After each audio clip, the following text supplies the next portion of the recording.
La France qui n'est pas corruptible et la France qui en a marre des corrompus.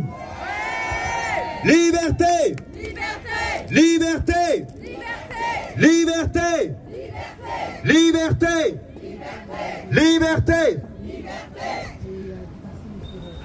Le métro 6 est fermé, des personnes sont en train petit à petit de nous rejoindre. J'invite les intervenants à se rapprocher de la scène pour leur prise de parole ultérieure. Dans tous les cas, je vous demande, mesdames et messieurs, s'il vous plaît, de faire une acclamation et un tonnerre d'applaudissements à tous les bénévoles qui ont permis l'organisation de ce rassemblement et de nos manifestations générales. Bravo à eux.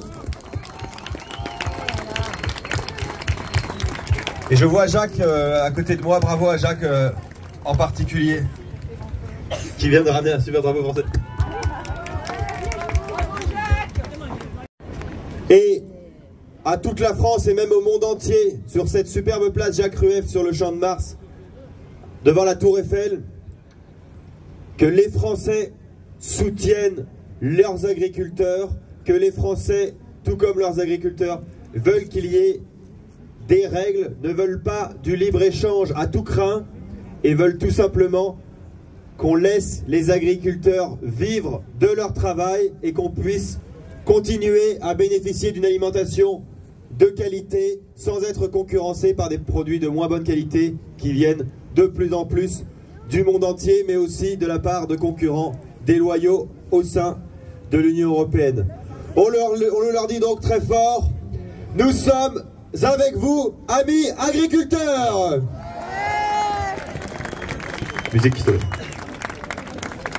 Des hommes et des femmes, depuis 2 semaines, sont en lutte pour défendre notre agriculture et en particulier les agriculteurs dans toute la France qui ont bloqué les autoroutes, qui ont bloqué les lieux de transport, de logistique, qui se sont battus, qui n'ont pas eu peur des blindés, de Darmanin, de Macron, qui se sont battus comme des bêtes.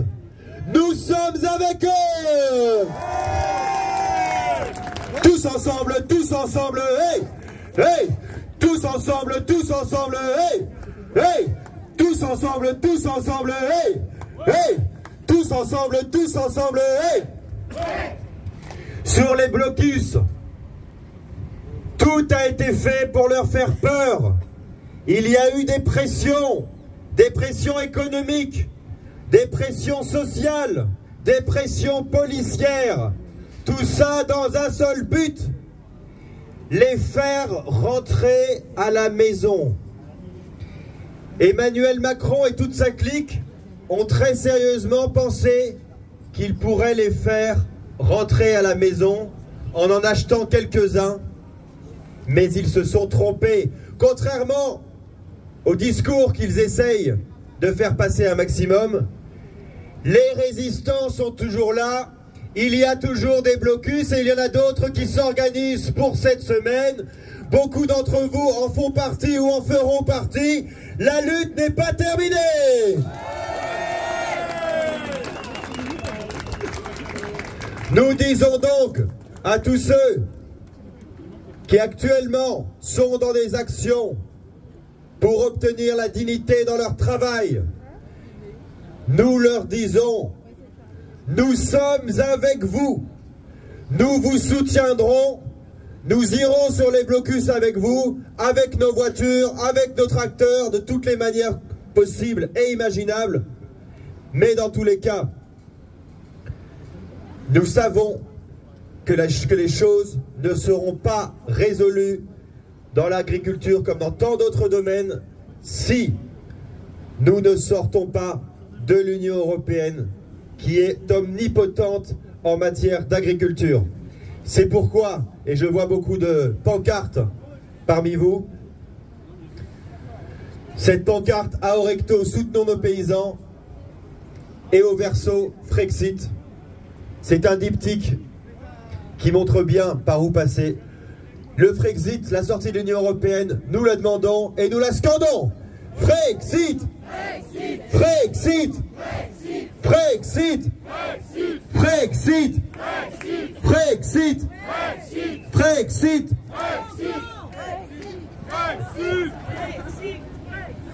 Liberté. Liberté. Liberté. Mesdames et messieurs, je vais vous demander de faire quelque chose d'extrêmement sulfureux selon Gérald Darmanin. Nous allons frapper dans nos mains. Je vous invite donc tous à lever vos mains, vos bras en l'air comme ça. Et alors? Liberté! Non, là j'ai entendu. Liberté! Liberté! Liberté! Liberté! Liberté! Souveraineté! Souveraineté! Souveraineté! Souveraineté! Souveraineté! C'est super. Il commence par le traditionnel et patriotique rituel de drapeau par Dominique Bourse-Provence, référent des Patriotes de Paris et d'Île-de-France. Bonjour à tous, c'est une grande joie et un grand honneur de recevoir, d'accueillir à Paris nos camarades agriculteurs, nos camarades paysans, parce qu'ils en ont été empêchés. Et là, ils vont venir, donc, piedibus. Bien que la préfecture ce matin s'inquiétait, m'a téléphoné pour me demander combien ils seraient et s'ils venaient avec leur tracteur. Alors je leur ai dit, ils sont pas venus pour labourer le champ de Mars, ils sont pas venus pour semer, ils sont venus pour commencer à récolter. Donc pas de frayeur. Faisons le rituel du drapeau, s'il vous plaît.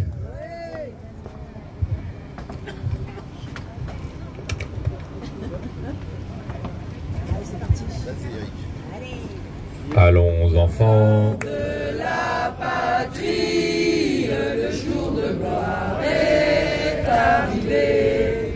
Contre nous de la tyrannie, l'étendard sanglant élevé, l'étendard sanglant élevé. Entendez-vous dans nos campagnes mugir ces féroces soldats qui viennent jusque dans nos bras, égorger nos fils et nos campagnes. Aux armes, citoyens, formez vos bataillons, marchons, marchons, qu'un sang impur abreuve nos sillons.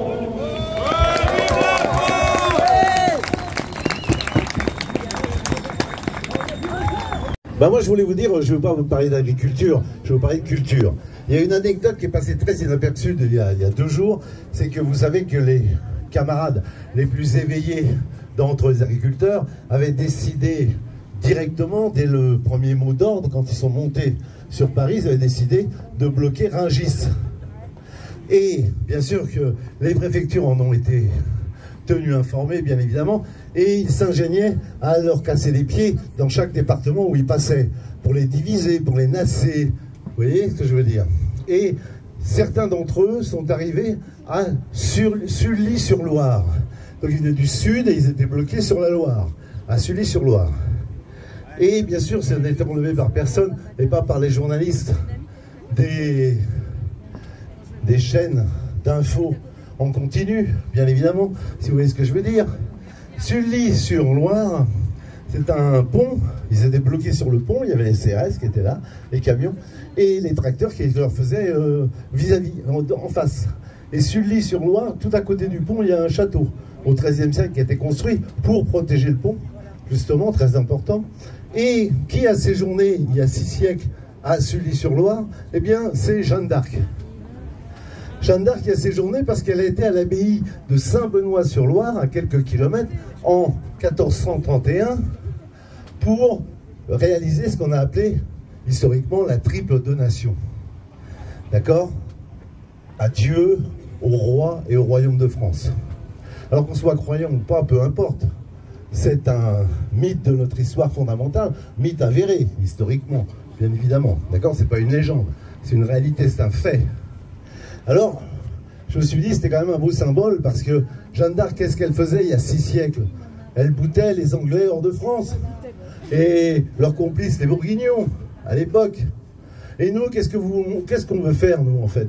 Ben, on veut se situer dans la tradition de Jeanne d'Arc, et on veut bouter l'Union européenne hors de France. Et on veut bouter également les euro-gagas et le gouvernement qui est ultra complice, bien sûr, de toute cette manœuvre qui nous accable. Donc notre mot d'ordre est totalement justifié, et un des éléments majeurs de cette crise et de cette lutte paysanne et de cette révolution paysanne, entre guillemets, eh bien, c'est aussi que les Français ont commencé à entendre parler beaucoup plus des accords commerciaux internationaux, d'accord, dont on parlait très très peu. Nous, dans le camp souverainiste, bien sûr, on en parlait, les patriotes, mais dans la grande presse, on en parlait très peu. Les gens commencent à prendre conscience de plus en plus qu'un des mots fondamentaux, c'est bien effectivement l'Union européenne et notre appartenance à l'Union européenne. Et donc, ce sont des idées qui font leur chemin pardon, depuis 2017, avec les lois El Khomri sur le travail, les lois Macron sur le travail, les gilets jaunes, les retraites, et ensuite la crise et les manifestations paysannes et les blocages paysans. Ça fait 6 ans, c'est la 7e année. 7 ans que Macron est au pouvoir. D'ailleurs, la concomitance est intéressante. Lui qui feint d'être en avance sur tout et de ne se rendre compte de rien. En fait, c'est la faute à pas de chance, ce qui arrive. D'accord? Alors que ça fait 7 ans qu'ils sont au pouvoir. C'est énorme. D'accord? Oui, oui, bien sûr. On lui a préparé le terrain avec Hollande et Sarkozy. On est bien d'accord. C'est évident. Mais pour parler du présent, 7 ans, et c'est la faute à pas de chance. C'est totalement inadmissible. Et ce que nous voulons, et il faut nous préparer pour le 9 juin 2024, pour les élections européennes, ce que nous voulons, c'est le Frexit. Frexit. Frexit. Frexit. Frexit. C'est l'élément fondamental. C'est-à-dire, c'est la condition sine qua non. C'est la condition qui est nécessaire. Elle n'est pas suffisante, on le sait. Après, il faudra mettre un gouvernement, bien sûr, ad hoc. Bien évidemment, il ne s'agit pas de réaliser le Frexit comme par magie et puis d'avoir les mêmes gens au pouvoir. Parce qu'avec les mêmes gens au pouvoir, on n'aura jamais le Frexit. C'est extrêmement clair. Et c'est pourquoi la consigne de la coordination rurale était la consigne la plus politiquement crédible, la plus politiquement cohérente. C'était effectivement le blocage de Rungis pour réaliser un véritable rapport de force. Puisque les Français étaient très majoritairement, vous le savez, derrière, ils sont toujours derrière les paysans. Donc réaliser le rapport de force, c'était vraiment une consigne politique de première importance. Et on comprend pourquoi la FNSEA et les jeunes agriculteurs ont freiné pendant tout le mouvement des 4 fers pour que jamais ça ne se réalise. Ils n'étaient pas pour, eux. Vous savez, comme si c'est une idée comme ça. Ah, t'as l'idée de Rungis? Moi non, moi je préfère la 6. Et là, ah ouais d'accord, ok. Vous voyez, ils noient le poisson. C'est inadmissible. On a les mêmes traîtres syndicaux dans les mouvements ouvriers, CGT, CFDT, qui s'occupent de la politique, et des sans-papiers, d'accord? Et puis on a les mêmes avec la FNSEA, et puis les jeunes agriculteurs. C'est la même logique. C'est-à-dire que l'opposition, elle est interne. Elle est entre nous, elle est en nous. Et c'est pour ça qu'il faut qu'on réalise effectivement un plus vaste mouvement de rassemblement et de convergence des luttes de ce point de vue-là, pour que les idées souverainistes, enfin, prennent le dessus et commencent par avoir une véritable prégnance dans le pays, parce que les gens commencent à s'éveiller et commencent à comprendre qu'il y a un éléphant, vous savez, dans le magasin de porcelaine, tout le monde essaie, enfin les gens au pouvoir essaient de l'éviter, on n'en parle pas, et d'un seul coup il est de plus en plus visible. Et vous avez vu que l'accord commercial du Chili, c'est le 26 juin, je pense, la ratification de l'accord. Vous avez vu que, bien évidemment, ils nous font croire qu'il y aura un moratoire sur le Mercosur. Ça fait 20 ans que ça dure. Il faut reconnaître à nos ennemis de l'Union européenne la ténacité. Ils ont une qualité fondamentale, il faut la reconnaître, c'est la ténacité. Nous allons maintenant écouter un jeune résistant qui a des choses à dire. Mesdames et messieurs, Alexandre Achard. N'importons pas ce que l'on interdit en France. Ce message porté par un agriculteur a fait le tour des réseaux sociaux. Et pour cause, 94% des Français affirment être en accord avec cette proposition. Le mystère demeure quant aux motivations des 6% restants. Alors une question émerge. Comment en est-on arrivé à accepter d'importer des marchandises produites en violation des règles que l'on impose à nos agriculteurs?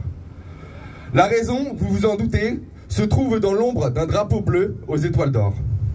Une grande partie des pays européens ne veulent pas de protectionnisme car ils n'ont pas les mêmes problématiques que nous. Eux sont en excédents commerciaux ou ont besoin d'exporter des voitures en Amérique du Sud. L'Union européenne est une institution simple. Elle se déroule à 27 et à la fin, c'est l'Allemagne qui gagne et la France qui perd. Certains proposent alors de désobéir aux traités européens. Leur idée est plus vieille que l'auteur de ces lignes. Déjà, en décembre 1997, la Cour de justice de l'Union européenne condamnait la France, non pas pour avoir pris une loi contraire aux traités européens, mais ceux qui ont été de toute façon condamnés par le Conseil constitutionnel, mais pour ne pas avoir pris toutes les mesures nécessaires afin que les actions de particuliers n'entravent pas la libre circulation des fruits et légumes au sein de l'Union européenne. Citation. En effet, des agriculteurs désespérés bloquaient des camions de fraises espagnoles à la frontière. C'est car l'Union européenne est la grande responsable de cette situation que nous disons aux agriculteurs qui peuvent compter sur nous pour les défendre, et à 94% des Français, que bien que certains n'en aient pas conscience, ils sont au moins en partie eurosceptiques. Merci à tous. Bravo à Alexandre Achard, qu'on peut applaudir bien fort. Nous allons maintenant écouter une femme de courage qui a été très active aux côtés des agriculteurs depuis maintenant presque 2 semaines. Elle est référente des Patriotes dans le Lot. Mesdames et messieurs, Anne-Marie Coustou.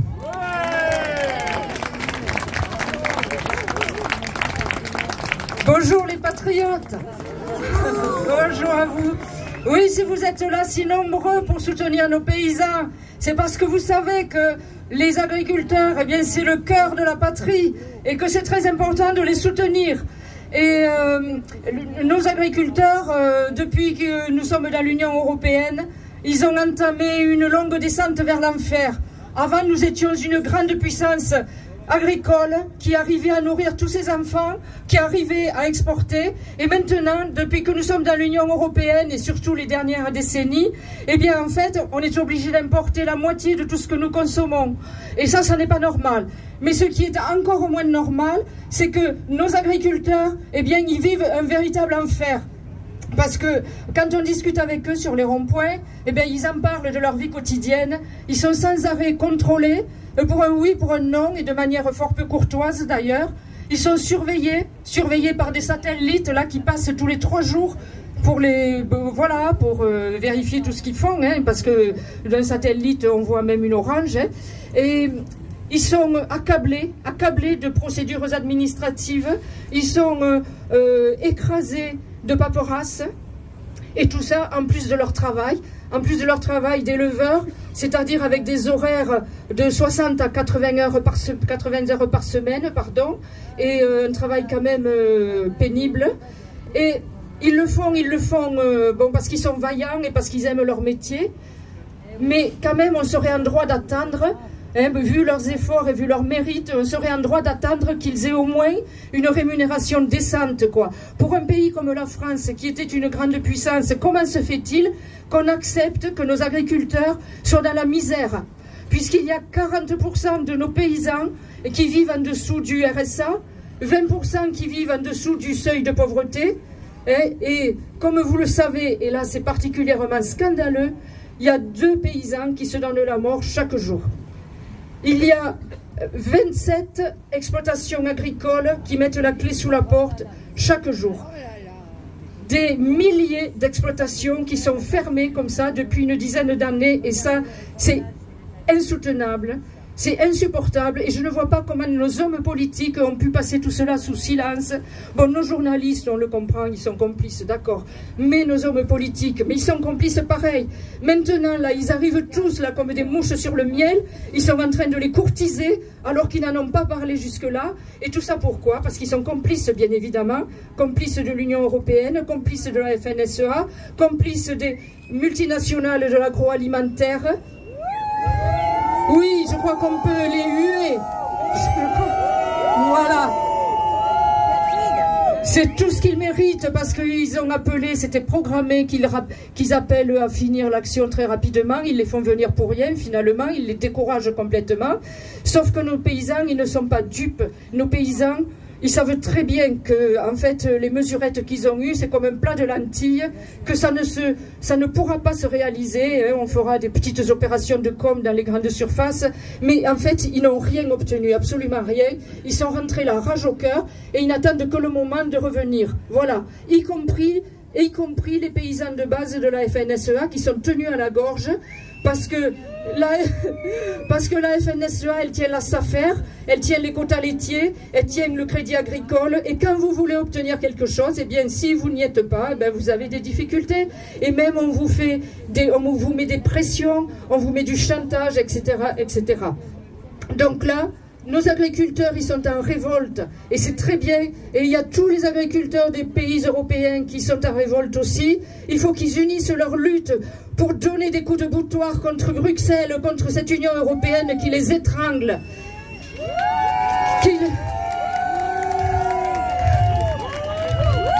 Frexit qui les étrangle avec ce libre-échange-là. Parce qu'en fait, il y a une concurrence déloyale avec tous ces traités de libre-échange-là que Ursula signe à tour de bras.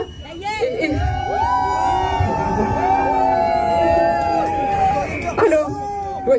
Dans mon département, là, dans le Lot, sur les Causses, il y a beaucoup de troupeaux de brebis. Eh bien, ils sont tous menacés de disparition à cause des importations de Nouvelle-Zélande. Voilà. Alors nous, l'Union européenne, on ne va pas la changer, on ne va pas la modifier, on ne va pas la faire reculer, on ne va pas la réformer. Nous, l'Union européenne, on va faire mieux que ça, on va la quitter. Voilà. Et elle s'effondrera comme un château de cartes. Alors, vive nos paysans! Et vive la France libre. Merci. Bonsoir à tous, bonjour à tous. Je suis Pierre, donc du collectif Sortie de Banque. Nous sommes un collectif citoyen et bénévole et aujourd'hui j'ai une grande nouvelle et un grand espoir pour vous à vous donner. Au milieu de toutes ces news, voilà, nous on a cherché des solutions souveraines, pacifiques, légales. Donc ça en fait partie ici, on est plusieurs à être venus aujourd'hui. On a aidé nos agriculteurs. Alors comment ça s'est passé? Juste petit retour en arrière. Pour aider les gens, les différents convois qu'il y a eu au Canada, ou évidemment des soignants qui ont été suspendus, il y a eu plusieurs reprises, il y a eu des cagnottes qui malheureusement étaient censurables. C'est-à-dire qu'elles étaient faites par une entreprise privée et à tout moment l'État pouvait arriver et appuyer sur le bouton et c'était terminé. Face à ce constat, face également au constat que l'argent cash, donc les espèces, ne sont plus souveraines, d'accord, on ne peut pas donner de l'argent comme ça parce que tout simplement ils sont en train de retirer les espèces au fur et à mesure, malheureusement. Il y a de moins en moins de billets, peut-être que vous ne l'avez pas remarqué encore, mais ils ont arrêté le billet de 500 et depuis on ne voit plus sortir des banques ni de billets de 200 ni de billets de 100. Donc ça veut dire qu'il ne reste plus que 4 billets qui sortent des banques. Le billet de 5 avec l'inflation il vaut bientôt plus rien. Donc en fait, on n'est plus souverain sur le cash. Donc on a cherché une autre solution. Et donc c'est ce que je vous explique aujourd'hui. Pour la première fois, on a réalisé une première cagnotte décentralisée, incensurable et intraçable. Comment on a fait? C'était extrêmement simple en fait. On a utilisé une technologie qui s'appelle Monero. C'est une blockchain, donc c'est décentralisé, c'est souverain, c'est une des rares à être souveraine. C'est issu de Bitcoin, si vous connaissez Bitcoin. Florian en a déjà parlé de toute façon dans des vidéos. Et en fait, avec Monero, eh bien, on a tous donné. Et en fait, l'objectif a été explosé. On visait 2 Monero et en fait, on en a reçu, on a eu 250% sur la cagnotte. Donc bravo à tous s'il y en a parmi vous qui ont participé. Et donc, on a pu aider directement les agriculteurs en leur distribuant des vivres sur l'autoroute. Voilà, grâce à cette technologie, aucune banque n'a été utilisée. Voilà. Donc, il y en a marre des banques. Elles nous bouffent voilà, tout ce qu'elles peuvent. On leur donne notre argent, elles en font ce qu'elles veulent. Donc là, il est le temps d'arrêter. Ça fait depuis 2008 que ces technologies existent. Hein. Donc en 2024, il va être le bon moment de sortir progressivement des banques et de les aider. Donc on a dépensé évidemment dans des commerces locaux et français, oui bien sûr. Et donc voilà, donc c'est un grand message d'espoir que je veux vous dire. Aujourd'hui, on rentre dans une nouvelle ère où on peut être souverain sur notre monnaie, d'accord, sur notre moyen d'échange à minima, de manière intraçable. Et donc voilà, c'est le début de nouvelles actions qu'on va mener pacifiquement toujours. Donc je voulais remercier beaucoup les patriotes pour nous avoir invités et évidemment pour avoir participé à cette action. Et donc j'espère que les agriculteurs, d'ailleurs ce bonnet a été acheté avec ça également. Donc voilà, on n'a plus besoin des banques. Merci à tous et espoir et force, on va gagner. Merci beaucoup. Et référent des patriotes, il m'entend pas. Alain, ça va être à toi. Je vous prie d'applaudir Alain à vélo.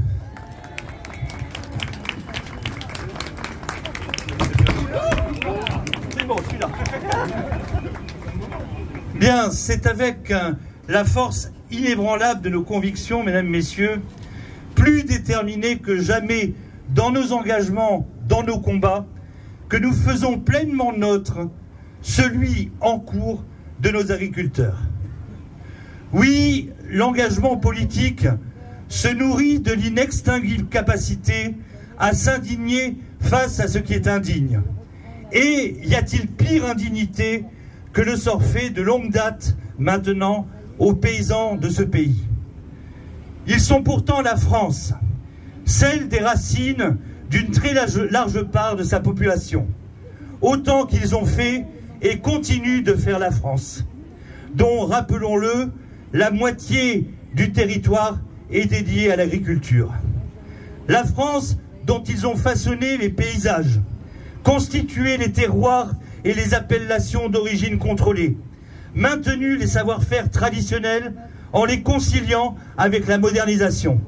La France qu'ils nourrissent en l'assurant d'une nourriture saine et de bonne qualité dont dépend la santé de chacun.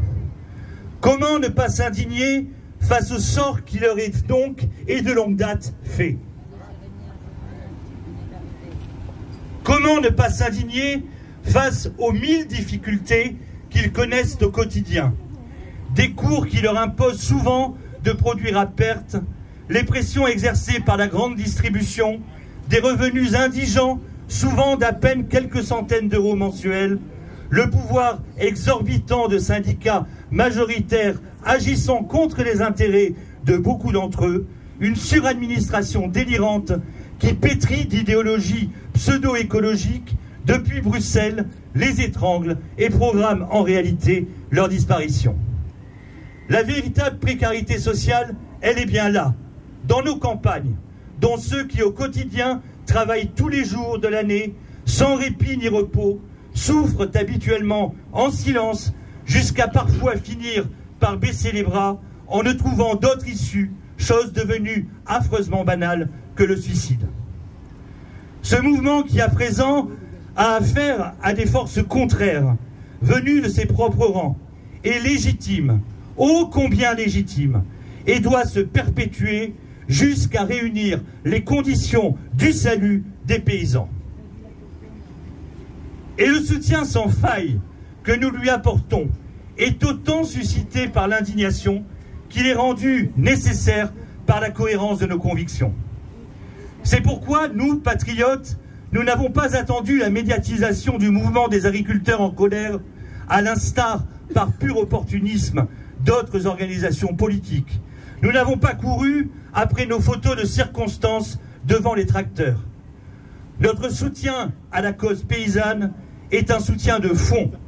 Il n'a jamais failli, ne s'est jamais démenti, ni tari. Bonjour à tous, je suis très heureux d'être là avec vous aujourd'hui. Alors vous pourriez vous dire, mais qu'est-ce que tu fais là aujourd'hui? C'est pas ton combat, l'agriculture. Bah si, parce qu'en fait, mon combat avant tout, ce sont de défendre les valeurs humaines. Et je crois qu'aujourd'hui, parce que l'on a vécu encore cette semaine, moi j'ai été énormément touché quand j'ai vu des agriculteurs qui me parlaient de leur métier. Et puis surtout, j'en voyais certains qui pleuraient, et d'autres, on le sait malheureusement, parce que ça fait quand même des années qu'on voit des agriculteurs qui se suicident Donc je dis, est-ce que c'est normal que dans un pays comme la France, où on a quand même tous besoin de nos agriculteurs, parce que, pourquoi je suis là aujourd'hui? Parce que comme vous, si je veux me nourrir tout simplement, bah, c'est grâce aux agriculteurs. Donc est-ce que l'on peut tolérer dans un pays comme la France, on a encore des gens qui se suicident simplement parce qu'ils veulent faire leur métier dignement? Eh bien oui, parce que quand on a des hommes et des femmes politiques qui nous sont indignes, bah forcément on a ce genre de comportement. Alors, vous savez, mon combat, c'est aussi pour la santé avec les effets secondaires. Donc, et je le dis souvent, tout est lié. Tout est lié parce qu'aujourd'hui, en fait, les décisions se prennent au niveau de l'Europe. Et par exemple, quand je vois cette grande dame derrière, là, je me dis que l'homme qui un jour a décidé de construire ça, aujourd'hui, on lui dirait « Non, non, vous pouvez pas, c'est pas aux normes. » Voilà. Alors moi, je voudrais retrouver une France qui n'est pas aux normes, mais juste une France qui est française, qui tient compte des hommes et des femmes, qui n'oublie pas que, avant tout, on a besoin de pouvoir se rassembler autour d'un bon repas, autour d'un beau petit feu de camp, par exemple, et puis de parler de choses et d'autres, sans être obligé d'avoir des gens là-haut qui nous disent comment on doit se nourrir, comment on doit se soigner, comment on doit éduquer nos enfants, ce qu'on doit leur apprendre ou pas. Voilà. On doit absolument être libre. Et j'appelle aujourd'hui, j'ai rencontré tout à l'heure, et je suis très heureux, vous verrez, il y a Sébastien Béraud qui est là. Et moi, j'avoue que je suis fan parce que il a quand même remis un petit peu à la page le président de la FNSEA, c'est quand même pas rien, en lui parlant tout simplement avec beaucoup de sincérité et en lui expliquant avec beaucoup de dignité aussi tous les problèmes qu'il pouvait rencontrer sur le terrain. Alors je crois que c'est peine perdue parce qu'en fait ces gens-là finalement ont d'autres vues que nous. Donc je lance aujourd'hui un appel à tout le monde pour qu'on se rassemble. C'est impératif, il faut se rassembler. Allez nous battre comme l'ont fait les agriculteurs. Mais ce que je regrette, c'est que les Français ne soient pas dans la rue avec tous ces agriculteurs parce qu'en fait, nous subissons tous les mêmes maux. Les mêmes maux, on a tous le même problème d'augmentation de l'électricité. On a tous les mêmes problèmes quand on va chercher certains médicaments pour nos enfants, on ne les trouve plus. Et malheureusement, derrière tout ça, y a un mot, l'Europe. Et moi, je ne veux pas de cette Europe-là. Voilà. Merci. Bravo et merci à Marc Doyer qu'on peut applaudir bien fort. De notre pays, il préside le mouvement Génération Frexit, Charles-Henri Gallois. Bonjour à tous et merci d'être là pour défendre nos agriculteurs. Vous savez, moi je suis originaire de la Nièvre, donc un département rural. Je connais bien le monde agricole, je connais bien les agriculteurs et ce sont vraiment des personnes qui sont dignes, travailleuses et qui ne demandent qu'une chose, c'est de pouvoir vivre décemment de leur travail. Alors bien sûr, on a maintenant l'opération de communication du gouvernement qui nous explique qu'avec des aides de 400 millions d'euros, ça suffira à traiter le problème. Mais en fait, ces gens-là se moquent du monde. Ils font ça parce qu'il y a les élections européennes qui arrivent, mais ils ne règlent en rien les problèmes structurels, les problèmes de long terme de nos agriculteurs. Et pourquoi? Tout simplement parce que vous le savez, depuis des années, la politique agricole a été transférée au niveau de l'Union européenne. Quels sont les problèmes de nos agriculteurs? Il y en a plusieurs. Alors il y en a un qui est national, c'est la surtransposition. Mais fondamentalement, le gros problème de nos agriculteurs, ça va être des problèmes européens. Je pense bien sûr aux normes délirantes de l'Union européenne qui sont imposées à nos agriculteurs et je pense à tous les traités de libre-échange qui sont signés par l'Union européenne chaque année.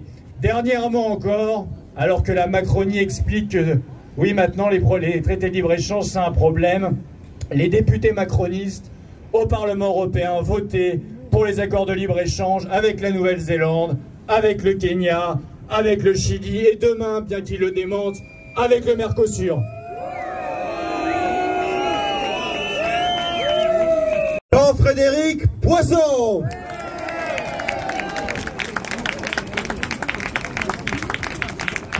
Bonjour à tous, cher Florian, chers amis patriotes, vous ne vous rendez pas compte de la chance que vous avez. Ingrat que vous êtes. Mauvais esprit que vous êtes. Grincheux que vous êtes. L'État s'occupe de vous. Il s'occupe bien de vous. Et je voudrais vous en donner un exemple. J'ai pris mon papier parce que je voulais être sûr de ne pas en rater une miette. Le ministère de la Transition écologique, grâce à qui nous sommes aussi réunis aujourd'hui, il faut tout de même le dire, a donc mis en place un bonus pour la réparation des vêtements. C'est-à-dire que si vous avez des vêtements à recoudre ou des chaussures à ressemeler, vous pourrez maintenant aller chez un des 600 réparateurs agréés par l'État qui ont dû chacun déposer un dossier d'agrément auprès de l'administration ad hoc. Vous profiterez alors d'une réduction comprise entre 6 et 25 € selon un barème déterminé par l'administration française. 7 € pour un trou dans le pantalon. 18 € pour une nouvelle semelle en gomme sur vos chaussures. Pour les fermetures éclairs, attention, ça dépend de la taille. Petite braguette, 8 €. Braguette de plus de 20 cm, 15... Non. Non, pas ça ici. Braguette de plus de 20 cm, on passe à 15 €. Et il y a 14 réductions différentes. Alors l'argent qui est déduit de votre facture sera reversé par l'État au réparateur, et comme ça tout le monde sera content. Le réparateur, vous, l'État aussi d'ailleurs. Ne vous étonnez pas si, c'est une petite remarque en passant, le prix des réparations chez le marchand, du fait que vous obtiendrez une réduction, évidemment, va augmenter. C'est comme les aides de logement pour les étudiants. Les loyers ont augmenté puisque, grâce aux réductions, ils étaient amenés à payer moins cher. Alors, d'où vient l'argent ? Vous devriez le savoir, c'est dans votre poche. Ça, c'est tout le génie du système administratif français. Le fonds est en effet alimenté par une éco-contribution. C'est le mot magique. Éco, c'est un mot magique. Une taxe qui frappe tous les vêtements, et la taxe elle-même d'ailleurs sera recyclée dans une mécanique de recyclage, je vous expliquerai ça tout à l'heure.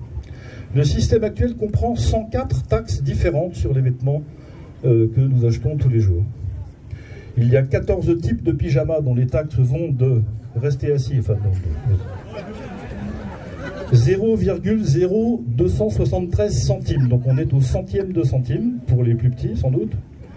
Et la taxe la plus chère est de 0,0598 centimes d'euros, tout ça. Il y a, on parle de, voilà, les bas pour les femmes ne sont pas taxés autant que les bas pour les hommes. Je ne suis pas concerné à titre personnel, mais je ne comprends pas pourquoi.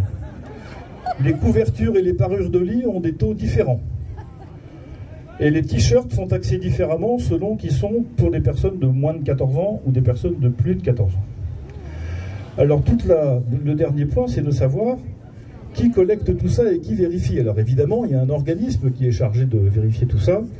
C'est un organisme lié à l'industrie textile qui s'appelle Ring Fashion, en français.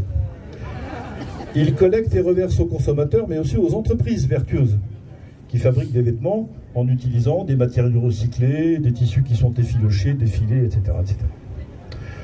Et évidemment, ces entreprises sont vertueuses quand elles récupèrent leurs matières premières à proximité de leur usine. Et là, la question se pose, je vois dans vos regards éberlués, qu'est-ce que ça veut dire la proximité ? Rassurez-vous, l'État s'occupe de tout. La proximité dit le décret, je lis le décret, la prime est octroyée lorsque l'ensemble des étapes de tri, de préparation, de recyclage des déchets par incorporation des matières qui sont issues s'effectue dans un rayon d'au plus 1500 km depuis le point de collecte. Alors, encore une fois, comme vous êtes des gens de bon sens, vous dites, mais à 1500 km, comment sait-on qu'on peut tracer quoi que ce soit ? Parce que 1500 km, si par rapport à ici, vous êtes quelque part au fond de l'Espagne ou de l'Italie, ou voilà. Alors, que faire s'il n'y a pas de traçabilité à cette distance ? Là encore, il existe une procédure simplifiée. Accrochez-vous. Il faut que les matériaux proviennent de moins de 1000 km par rapport au barycentre de la France. Le décret d'ailleurs précise extrêmement précisément les coordonnées de ce barycentre. Si ça vous intéresse, vous verrez ça chez vous en rentrant. C'est écrit dans le décret, ce que je vous lis. 46 degrés 26 minutes et 38 secondes de latitude, 2 degrés 36 minutes et 10 secondes de longitude. Pour votre information, c'est dans la Creuse. Est-ce qu'il y a des Creusois ici? Sans doute. Et ça s'appelle la commune de Lupersa, qui vient d'acquérir une célébrité mondiale il y a quelques secondes. Je vous dis ça d'abord pour vous détendre un peu dans une semaine, une période qui est tout de même difficile, et parce qu'il commence à faire un peu frais, et vous dire au fond que si effectivement la simplification promise par le Premier ministre dans son discours de politique générale cette semaine pouvait commencer par un point, ben on pourrait commencer par ça, par exemple, c'est-à-dire laisser les gens friser leurs chaussettes et leurs pantalons tranquillement sans avoir besoin de mettre en place une usine à gaz de plus pour aller faire des subventions que vous allez recevoir.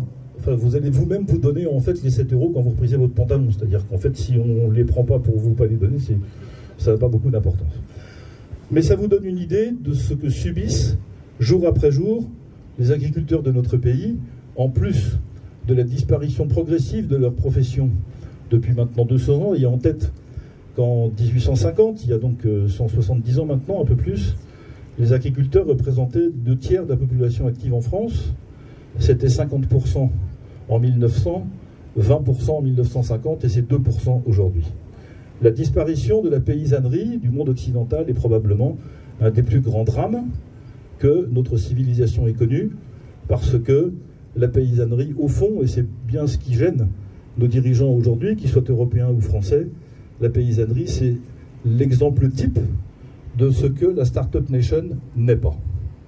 C'est-à-dire de l'enracinement, de l'investissement durable, du travail, de la rentabilité faible, mais sur le long terme, l'inverse des startups qui sont au contraire fondées sur le ramassage de capitaux comme une promesse de réussite et la revente rapide pour maximiser les profits.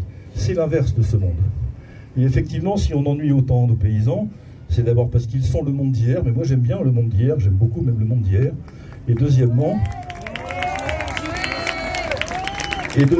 parce que, au fond, la seule chose que le déracinement ne déracine pas, c'est le besoin d'enracinement. Et si les agriculteurs sont témoins d'une chose dans notre pays, c'est que eux sont enracinés et leur mode de vie, ce qu'ils nous ont dit de toute cette semaine et tous ces jours, toutes ces semaines-ci, c'est qu'effectivement, sans enracinement, il n'y a pas de prospérité, il n'y a pas de société, il n'y a pas de bonheur collectif possible. Ne nous étonnons pas que les mondialistes qui sont aux affaires veuillent détruire la paysannerie. Sans la paysannerie, encore moins de racines. Sans la paysannerie, pas de souveraineté alimentaire. Sans souveraineté alimentaire, pas de liberté des peuples. Et leur objectif, mes amis, c'est pas simplement de détruire ou de faire disparaître les paysans. C'est évidemment d'attaquer l'ensemble de nos libertés et de faire de nous des consommateurs atomisés et affaiblis face à la toute-puissance de l'État. C'est leur projet politique. Et pour terminer, je vais vous faire part d'un sentiment personnel. Je vois, alors tout le monde est jeune ici, je suis d'accord, mais enfin j'en vois quand même qui sont de ma génération. Je n'imaginais pas, il y a 30 ans, quand j'ai démarré ma vie politique, de voir passer une partie non négligeable de mon temps à rappeler que nos libertés fondamentales ne devraient même pas être remises en question, que personne ne devrait songer à y toucher. Malheureusement, je constate que sans cesse, elles le sont, et que ce qui se profile devant nous, c'est bien dans les projets de l'Union européenne, l'identité numérique européenne, le passeport sanitaire, le passeport énergétique, la disparition de l'argent liquide, des contrôles sans cesse qui s'exercent de plus en plus sur nous, la tyrannie exercée par ces petits appareils qui sont dans nos poches et qui sont, comme la langue d'Ésope, le meilleur et le pire des outils.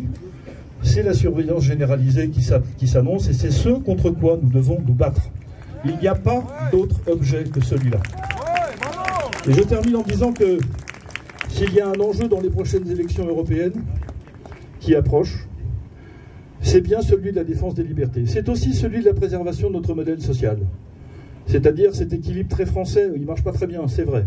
Cet équilibre très français qui veut que les 4 assurances avec lesquelles chacun d'entre nous est né ici, l'assurance chômage, l'assurance santé, la vieillesse et les allocations familiales, ces 4 piliers le fait que chacun des régimes qui dirigent ces 4 piliers soit piloté par les partenaires sociaux et les organisations de salariés et d'employeurs. Ça, c'est le modèle social à la française. C'est ça que veut détruire Bruxelles. Parce que lorsque l'État s'occupe de ces régimes-là, nous perdons, mes amis, de la liberté de décision. Nous perdons des moyens. Nous perdons des recettes. Nous perdons de la prospérité.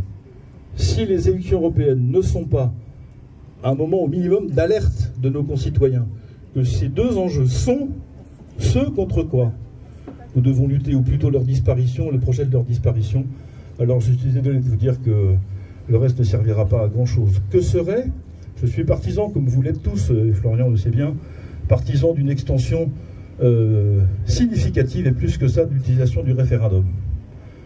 Mais expliquez-moi à quoi serviraient des référendums si notre liberté d'expression est réduite.